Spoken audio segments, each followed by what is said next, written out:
Here are the best ways that you can save for your new home.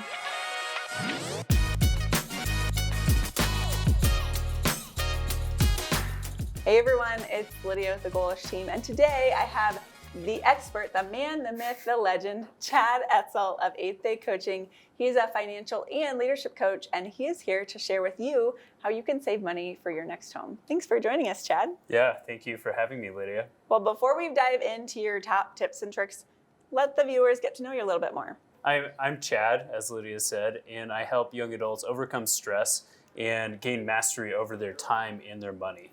Absolutely, that's great. And Chad and I have known each other for 6, 7, 8 years. It's been a long time. Yeah. Chad's lived in Denver multiple times, and he started this passion really in business for coaching because he really does like to make sure that everyone lives their best life.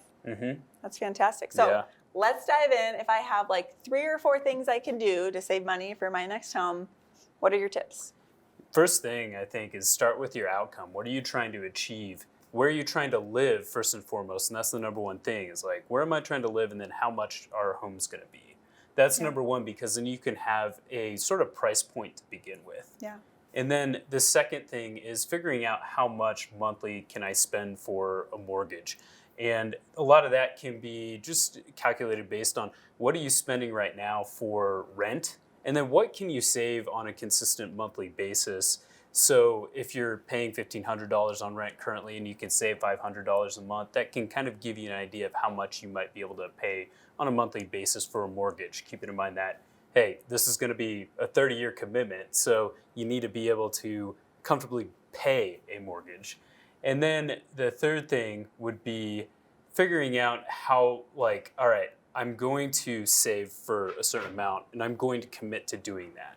I think that's a big thing, is committing to a specific monthly amount that you can save and potentially invest. And then the fourth thing is finding a team that's going to help you along the way, which includes a financial coach, a financial advisor, a realtor, a lender, to be able to help walk you through the process. That's great. A lot to unpack, and you just dumped it all. Let's kind of sort it out a little bit. Okay, so go back to number one. What was number one again? Number one is figure out where you want to live and how much the homes are in that area. And I love that one, because so much of the time we hear people having these great goals, and they have a goal and it seems so far away that they really haven't thought about the details of it. And exactly. You're right. How can we plan for something, whether if it's with your financial coach, Chad, or with your realtor, Lydia or Lisa, when we don't really know what that outcome is. So that's great. It's kind of like a working backwards. Yes, exactly. Awesome. Okay, what was number 2?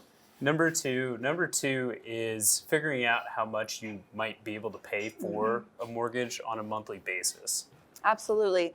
I love that one as well. I mean, people are talking to us all the time. We want the next home. Okay, we kind of know what the price is, but we never buy things in hundreds of thousands. We know things by our mortgage payment. Right. And I love the tip that you gave, especially for those first-time home buyers out there that are thinking, well, how would I pay for my mortgage? Well, it's so similar than, how they're paying for their rent now. So that's a great tip. I love that. Okay, number 3 was something about saving. Yeah, saving. Okay, great. Yep. So saving, I think that's good. One of the things that you mentioned that I think a lot of times we'll sit down with our clients and talk about one-on-one is, how much can they actually save? What's that plan there? Sometimes we try to throw numbers out to ourselves, and so I love the fact that there can be some method to the madness. Right. And number 4 is our favorite one, so we're going to spend some time here unpacking number 4. Yep, building that team. That's great. Yeah. Now, if you haven't listened to Chad's podcast, check it out. It's 8th Day Coaching on any sort of podcast network. Yeah, Apple, Google, Spotify. Those are the 3 right now. That's perfect. And on one of them in particular, you talk a lot about having kind of that coach in your corner, or that team of people in your corner. And I think that's so underrated, because so much of the time we almost think we have to know everything and do it ourselves, when really no one taught us this in school. Yes. Or if we're struggling with something, a lot of times it's nice to have an ally and a professional out there so that they can go ahead and kind of guide you kind of 10,000 feet up, versus we feel like we're in the trenches all alone. So absolutely. What can you do for your clients, or those people watching that are thinking, maybe I need a financial coach, that maybe someone doesn't know today? Right. I think the big thing is just really gaining perspective on money mindset. There's so many different ways that we have gotten beliefs or thoughts about money and what we should do with it.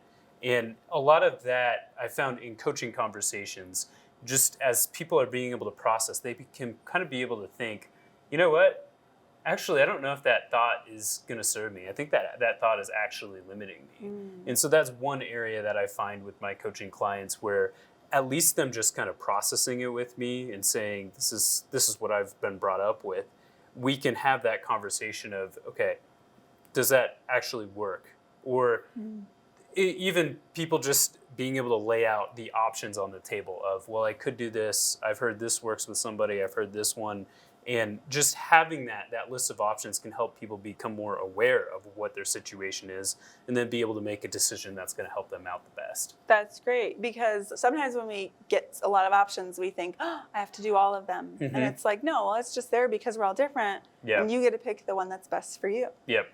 That's perfect. Exactly. You've been a homeowner now for a year and a half? A year and a half, yeah. What's your favorite thing about your home? Oh, favorite thing about my home is I think it's just being able to come home and know that this is a place that I can call home. Yeah.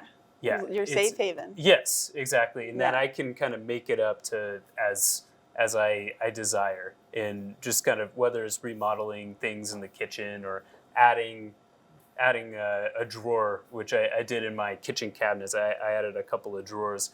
Just like I have that ability to say, okay, I'm going to do this and I'm going to make that more home. Yeah, and kind of having that control of it as well, if you will. Being able to say, this is my home, this is what I wish to do. And it sounds like you do that with your clients when it comes to leadership, life, financials, relationships, everything. Yeah, A jack of all trades, a master of all trades. Yeah, Well, I sure hope so. Thanks so much for joining us, Chad. It's a true pleasure to have you here. Yeah. If you are interested in finding out more information about Chad, how should they connect with you? Yeah, they can first check out my podcast, 8th Day Coaching, and also you can send me an email, and we can set up a conversation to talk, maybe have a discovery call, which is just kind of an introduction to coaching. And I'll leave the contact information for Lydia to put in the show notes here or the video notes here. Absolutely. Thanks so much for watching, and thank you for joining us, Chad. Here we go. Let's start saving for your home.